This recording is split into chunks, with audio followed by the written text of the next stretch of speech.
Right, and now let us begin this discussion. Welcome to the program, Scott Lucas, Professor, University College Dublin. Good to have you. Thank you so much for having me here. So we see that, protests in Georgia are continuing. The ruling party is not budging. They're not listening to its citizens. They're not listening to international heads of state. Tell us about the current situation. What is happening on the streets right now? Well, the big protest, which you've been describing to your viewers, was an estimated 50,000 people in the square outside the Parliament building in Tbilisi, being very vocal that they do not want this bill to be adopted when it comes up for a final vote on Tuesday. Of course, almost all the people dispersed very early on Monday morning, but I think, of course, you will see protesters return tomorrow as we near the final vote to make their opinions heard. They would hope that some legislators would swing against supporting this bill, which, of course, the ruling party tried to pass last year, but again faced mass demonstrations. This time, however, I think Georgian Dream, the ruling party, is pretty committed to pushing this through, and I think Parliament will do so, which then takes us to the next stage, which is, okay, we have this foreign agents law in place. Number one, will there be further protests that continue? And number two, will the government use the foreign agents bill in a transparent way? It argues it's doing this to try to reduce corruption, to try to reduce negative foreign influence, or will we see this law being used to silence dissent within Georgia? Right, and I think also, let's just illustrate that fact, because I want to show you and our viewers an X, or a tweet rather. I would just share that with you and our viewers now of, I believe this is an MEP from the Green Party, and she is sharing, you can see that on the screen now there, Terry Reinske there. And some of those images, as we just described, I believe this is from the last 24 hours, just an immense amount of people there. And I think very much reading that tweet there, Georgia, what a sight, European flag, mass demonstrations, Tbilisi against Russian-style foreign agent law. Now, Europe here, Scott, that is the key issue here. Now, Europe is something that very much this is all about. We know that Georgia is in that process of trying to become an EU member, trying to go through that accession process. Mr. Borrell said that the final adoption of this legislation would negatively impact Georgia's progress on its EU path. So if this goes ahead, which likely already the Prime Minister said he's going to push this week even potentially, does this in your mind end accession talks with Georgia and Brussels?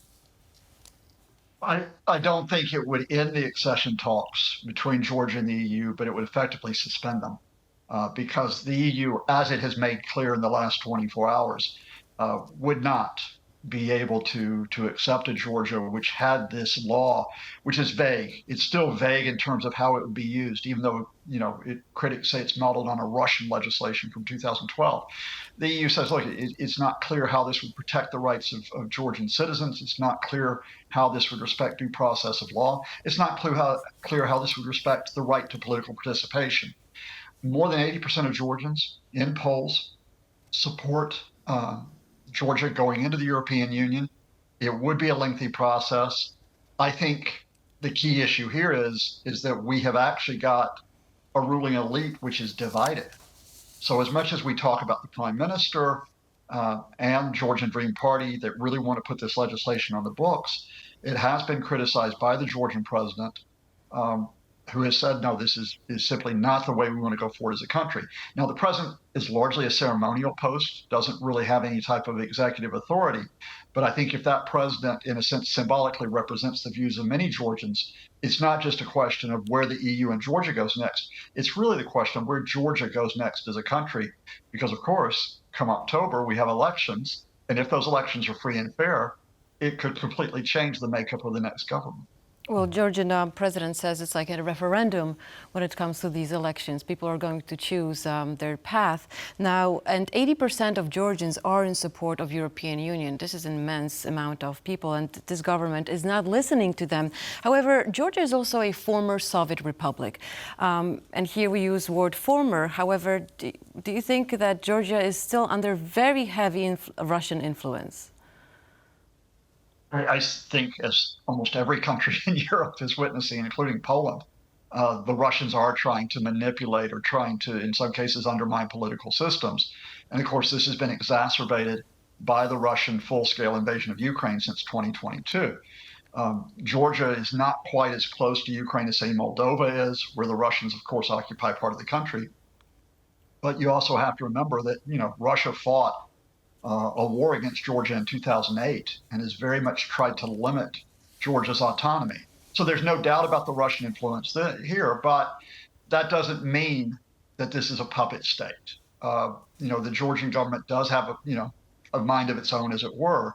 I think the key question is going to be, are we going to see respectful dialogue, even if this law passes? Are we going to see the government listening to its citizens? Or does this country go the way that we've seen, for example, in Belarus, or indeed before the Maidan Revolution, the way that Ukraine was going under the former President Yanukovych? Mm-hmm. Well, it's very clear right now that they're not listening to their citizens, right? Yeah. The future might be the same. Let's also go a little bit into the past. I mean, last year, a bill of similar nature was, I think, proposed in 2023. That because of protests on the street, because of the population showing very much their opposition, was shelved.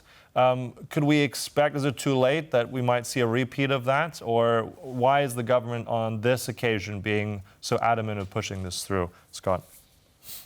No, I think the government is dedicated this time to getting the bill through because, if they don't get it through this time, it effectively is indefinitely suspended because, of course, the elections are coming up in the autumn. I also think the government wants to show, and when I speak of the government, I'm not talking about the president, I'm talking about the prime minister and the ruling party. I think the prime minister and ruling party want to show that they still have some type of authority. I do think that, Ukraine 2014 has influenced, for example, the way that Belarus has cracked down on protest. I think that the Georgian ruling party, although it hasn't gone as far as the crackdown in Belarus, I think it too is actually thinking, look, we really have to be careful here about how much dissent appears on the streets. But that's a risk, because if the government pushes this through, if it continues to use security forces against protesters, this could very well escalate.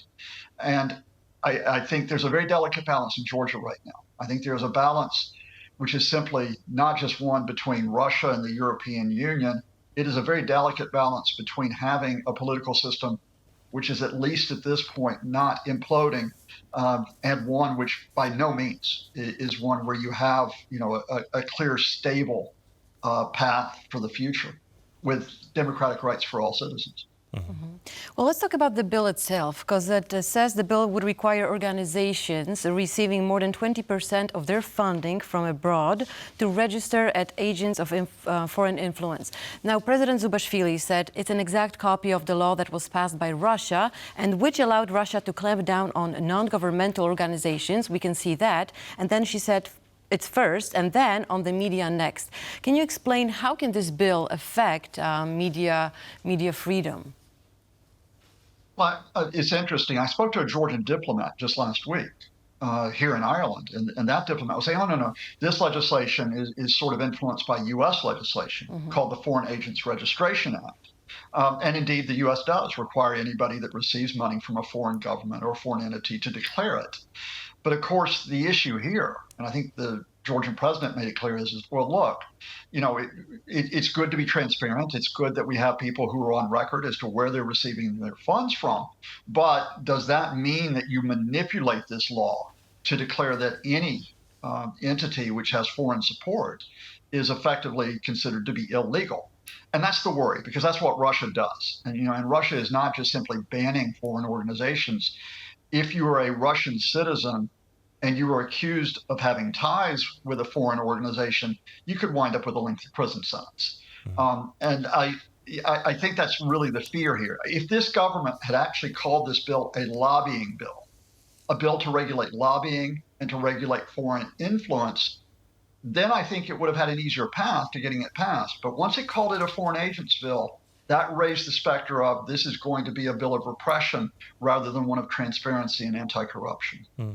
But it's also, I want to dig in a little bit further, as you said, and it will be later in the year, Georgians will have elections. I think this is a very strong undercurrent here. But I think also if you look at a lot of evidence, even though that there are controversies, it seems that Georgian Dream has never really, gone against very much not supporting Ukraine. I think on an international level, Georgia has voted in favor of supporting Ukraine, I think, in every major thing in the United Nations. It hasn't actually really followed that Russian line, as sometimes we hear. So how about this? I mean, how much is this very much an internal domestic play for elections? As you said, the government showing that it has control, or how much is really Russia behind all this? Or is it semantics through, as you said earlier, because of the name of the bill? So where's the straight line here? I think that's an important point you make, in that, the Georgian government is not just simply a puppet of Moscow. And it's not just simply doing Vladimir Putin's bidding. And the Georgian government doesn't want to be a puppet of Moscow. It wants to be autonomous.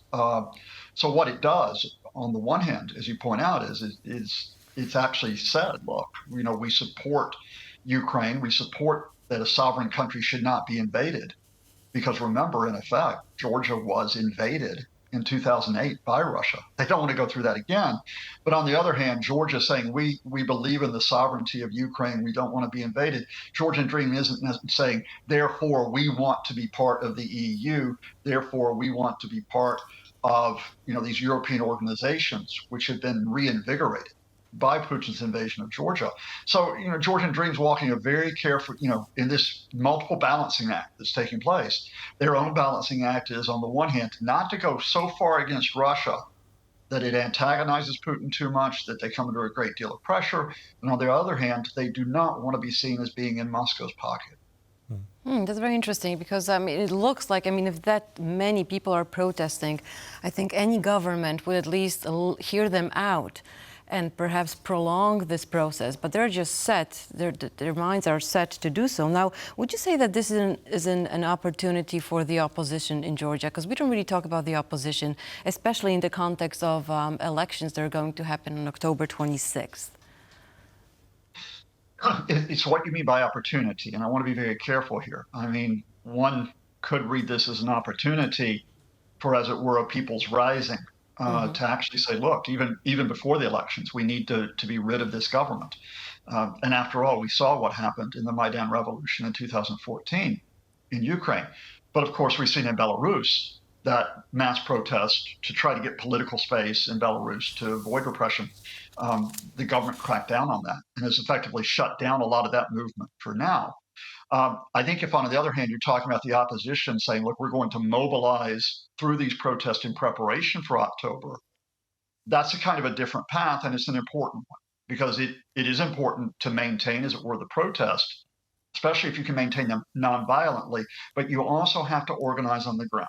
You have to organize in terms of who are the people who are going to be running for the legislature, who are going to be mobilizing and supporting them. How are you going to get people to get out on the ground? Because Georgia is not just Tbilisi. Georgia is not just simply that city where the opposition probably is at its strongest. Georgia is a lot of areas outside Tbilisi, including rural areas, where Georgian Dream is quite strong. So you really need a sustained campaign, not only of activism, but of very clever electoral politics, so that you can get as many people into parliament in October, where if this bill passes, you hopefully might be able to reverse it. Right. Really interesting. There are many layers there, and I'm sure that we will all continue to cover this important issue, not just this week, but well and beyond. Thank you so much. We'll have to conclude there. Professor Scott Lucas, always a pleasure. Thank you.